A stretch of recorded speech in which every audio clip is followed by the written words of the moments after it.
Ito guys, ito nga pala yung ano ko, community breeding ko. Pero patapos na ako mag-breed kasi May na ngayon eh. So mga last clutch na lang mga yan. Hintay ko lang mapisa mga yan, tapos stop na. Separate na ulit yung female at saka male natin. So ito na lang yung may anak dyan. Ayan. Ano si Jermaine Imbrick oh. Magulang yan direct. Si Jermaine Imbrick kay Sir Jimmy Gunn yan. Ayan yun. Kaya yun na yung pares yun nasa loob ng yun. Yan na lang hinihintay ko. Sususukan natin ng ano yan, ng NHPC MacArthur ng PHA. So yan na lang hinihintay natin. Tapos stop na tayo. Kasi ano naman, nasingsingan ko na lahat. Ito naman, itong ibon at itong young bird na to, gagamitin ko sa ano to, sa RMC. Parang Joey De La Cruz mag-entry niyan doon. One Love Phrase RMC. Yun, ang kasanon, imported na De Rosa Blue dito. Siya yung De Rosa Blue na imported natin. Yan, siya yung anak niya yung mga yan, yung dalawa na yan. Yan yung wife niya. So yan, yun to, mismo to, import ng bayo ko to eh. Ganda ng hipo niya. Yung hipo niya, ganda ng hipo niya. Strong back. Yung pelvic niya, close sa keel bone. Napagandang hipo niya. Silang dalawa na lang hinihintay ko. Tapos iwala yan. Ito. Ito yung double inbred na Victorian 30 cells. From original na bird from 30 cells na double inbred to. Ayan, tapos na sila gamitin. So pahinga na sila rin. Ito naman kay Saudi Garcia yan, black na yan, na Peter C. Direkta yan kay Saudi Garcia. Kay ano naman yan, kay Francis. O dahil na seaman siya, lagi siyang wala doon. Pinakip mo niya na rito, tapos pinapagamit niya na rin niya. Ginamit ko rin niya, ang mga itim doon. Ito naman, mga ibon na to, Gabi Bandenaville to. Inbred Gabi Bandenaville, parang Norman din na hen. Tapos, kasa sa Gabi Bandenaville ni parang Remilan. So, line breed sila. Pero different ang pinanggalingan. Wala mga singsingin, di ba singsingin grabe. Pero istak na lang natin kasi straight line siya ng Gabi Bandenaville.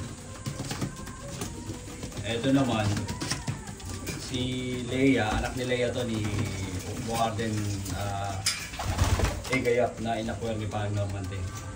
27 MacArthur Clacker yun. O anak to nun.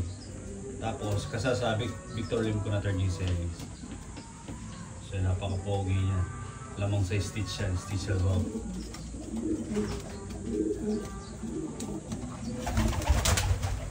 Ito naman yung mga line niya ni Dex Garcia na Fort MacArthur.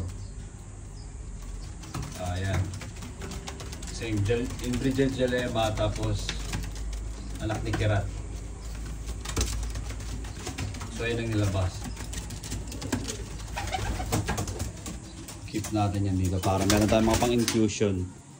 Tapos yung mga bago natin dyan, mga Reiso galing kay paring Wilson.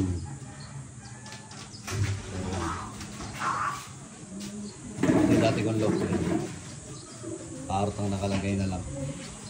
Pero pagka nila DC ayusin ko yan. Setting cap lang side niya. Pag nakabitan ko ng mga perch to, lalagay ko mga hen dito. Ayaw mga perch yan. Plano ko parang ilabas ko na to.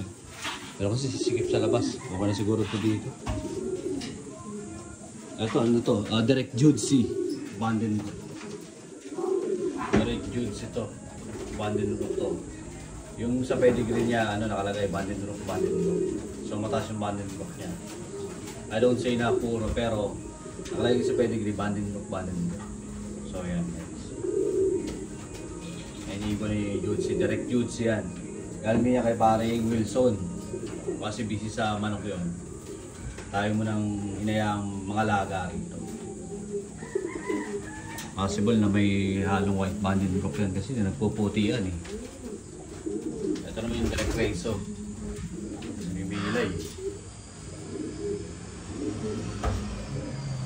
Ito yung inbreed na Gelgelema. Ano? Yung winner ni paring Dex, binalik kay Gelgelema na kak. So yan na yung labas. So yung may Gelgelema to. Yelgelema. Siya yung anak ikira.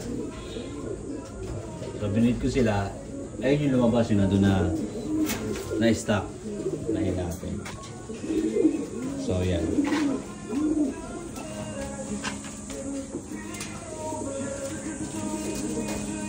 And then yan. So pagka nagawa natin yung mga perch yan, lilipat ko na yung mga hen dyan. Yung may mga, meron pa akong hen sa baba. Ito, patapos na to, last na to. Nakasout yan. Race yung lalaki, tapos ito naman Joston Goodingwich ni Boss Nelson Chu, Boss Jimmy Lim. Pero kay ang nag-acquire si paring Ray, engineer Celestino, si engineer.